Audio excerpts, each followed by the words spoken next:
Hi, my name is Morgan Starr, and this is a curriculum analysis report covering the English Language Arts Ohio standards, which are rooted in the Common Core standards. My report is going to focus primarily on the 11th to 12th grade band of these standards. This is a final project for the Franciscan University Master's Program EDU 511 course. I'm going to start by talking about the foundations and the development of these standards. So in the year 2009, there was an initiative led to develop a Common Core of standards in the United States. So a group of state leaders, including governors and state commissioners from 48 states, launched this initiative to develop the Common Core standards. The reason that they felt this was necessary was because state-led changes to standardized curriculum in the United States were something that they felt needed to occur. The reason for this is that they wanted all of the learners in the United States, regardless of which state they were living in, to be able to become 21st century learners, global citizens, and college and career ready. So when this development began, not only were those state leaders involved in it, but also 55 professional organizations were also involved in the development of these standards. Now, not only were the state leaders involved in this and these 55 professional groups, but also teachers played a key role in the development of these standards. I have a quote from the website from the Common Core State Standards Initiative. They said the National Education Association, American Federation of Teachers, National Council of Teachers of Mathematics, and National Council of Teachers of English, among other organizations, were instrumental in bringing together teachers to provide specific constructive feedback on the standards. There was also a comment period that was open where teachers could submit their comments for feedback, and there were actually multiple times where this took place where teachers and other stakeholders were allowed and were permitted to send comments, and many people did so. Eventually, many states decided to adopt these standards, including the state of Ohio. The English Language Arts Common Core standards were adopted by Ohio in the year 2010. And these standards explain the skills and knowledge that students need to succeed in college and careers. And the plan for the state of Ohio was for the Common Core ELA standards to be fully implemented by the 2013-2014 school year. Just a few short years ago, in 2017, these standards were revised to aid districts in modifying curriculum. It was not meant to replace this curriculum, but to ensure that the needs of 21st century learners and the preparations for college and career readiness were met. The purpose of this was to ensure that students were learning skills and knowledge that the colleges that they were going to attend, and also employers, would find the skills that these learners possess to be important and relevant for today. Now, the philosophy behind the standards for English language arts that ended up being adopted by the state of Ohio were to teach the value of real-life learning goals and preparation for success in college, career, and life. So these standards needed to reflect college and career readiness, the content and skills, the coherence, focus, and rigor, all needed to be aligned and implemented into this model curriculum. The state of Ohio does have a model curriculum that can be followed to help teachers to see what they should be teaching and how they should be teaching to ensure that these goals are being met. The Common Core standards that were adopted by the state of Ohio also should include rigorous content and application of higher order thinking, such as the use of Bloom's taxonomy to ensure that students are thinking critically, are using inquiry learning, but there's more about that later. So then the organizational elements for these standards for the state of Ohio, first of all, they are divided by strands. And for English language arts, there is a reading strand, a writing strand, a speaking and listening strand, and then a language strand. These are then further broken into topics, as you can see in the picture below. This is not necessarily the accurate number of topics and the accurate number of standard statements for each of these different strands. However, it's just meant to depict what the organization and the breakdown is like. So then these topics are further broken down into topics depending on the grade level.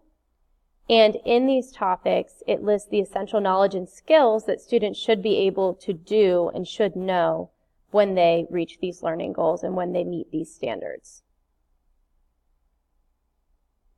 So now I'm going to cover the content elements for the 11th to 12th grade level band.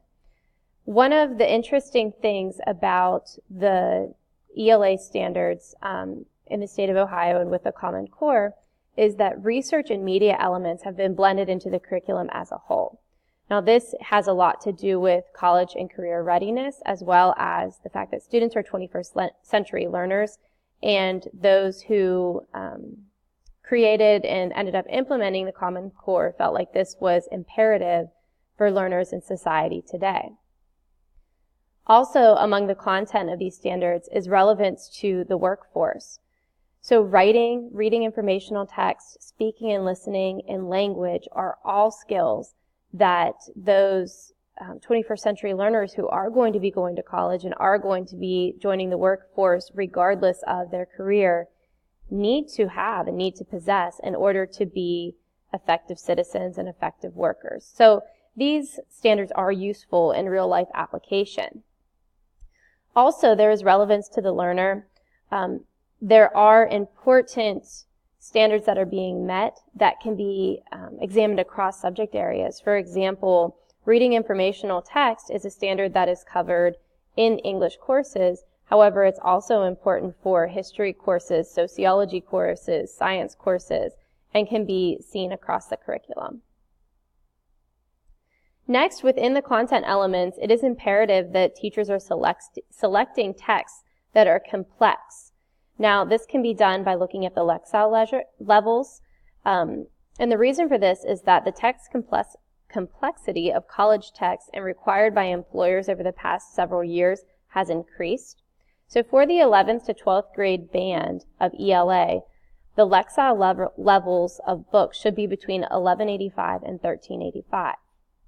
The text complexity of books is also measured qualitatively and quantitatively. So first of all, qualitative measures can be done through the levels of meaning, structure, language conventionality, and meaning, as well as knowledge demands. And then quantitative measures can be assumed as well. Next, with content elements, there are teaching strategies that are recommended in the model curricula, and these are based in Bloom's taxonomy in text complexity, and then universal design as well. So ensuring that the curriculum is designed in a manner that is meeting all of those standards and that the standards are looked at first before designing the curriculum. When we look at Bloom's taxonomy, first of all, students are taught to remember, to understand, and are expected to do those things. But the standards now look a lot at creating, evaluating, and analyzing, and these words are, implemented right into those standards and into the model curricula.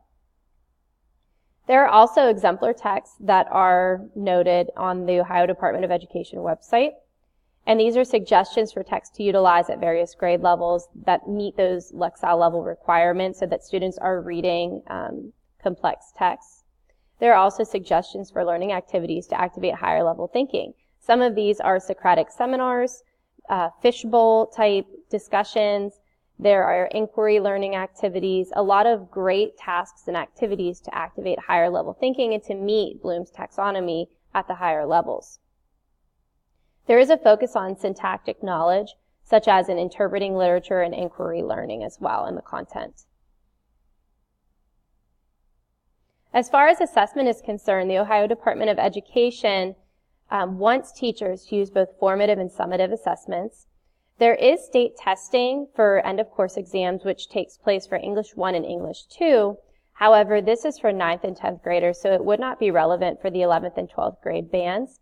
It is said, and after looking into some college and career readiness websites and resources, that it is assessed whether students are meeting these standards and are college and career ready by looking at how many AP courses they are taking, how they perform on AP exams, and on other standardized tests such as the ACT and the SAT.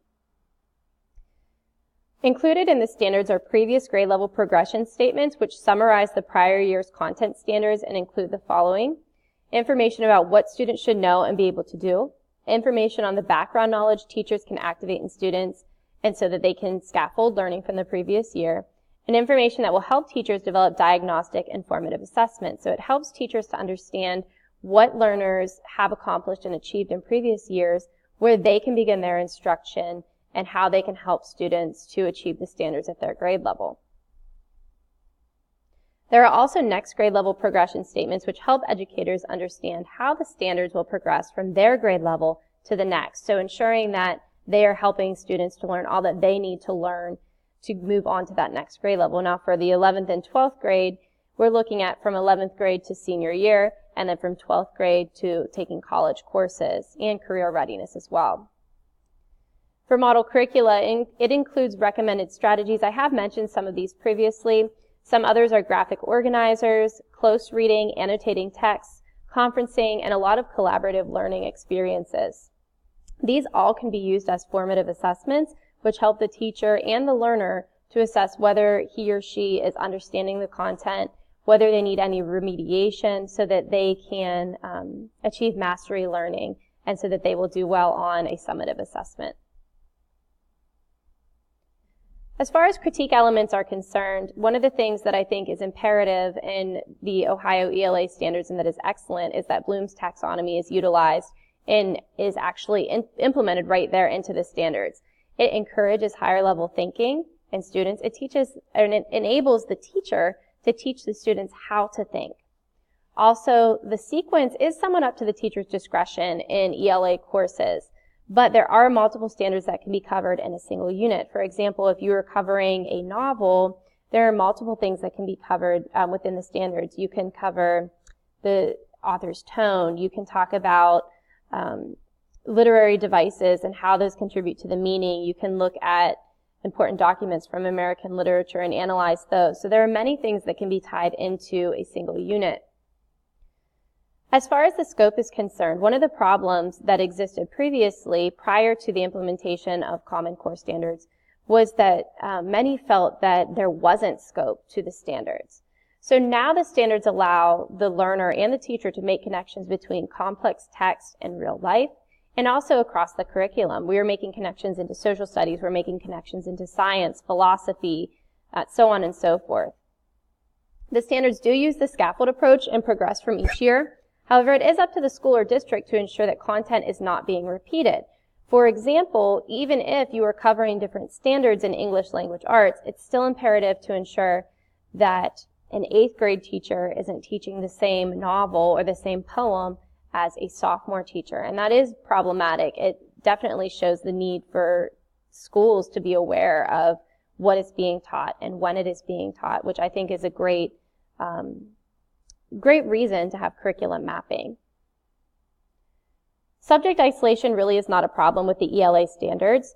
The implementation of technology has been tied right into the standards. There are standards that look for inquiry learning and looking at different types of media, so that's not an issue at all. Connections to real life happen, and as I've already discussed, history and science literary standards do exist. These are to be covered in the history and science classes, though, and connections can be made to other subject areas.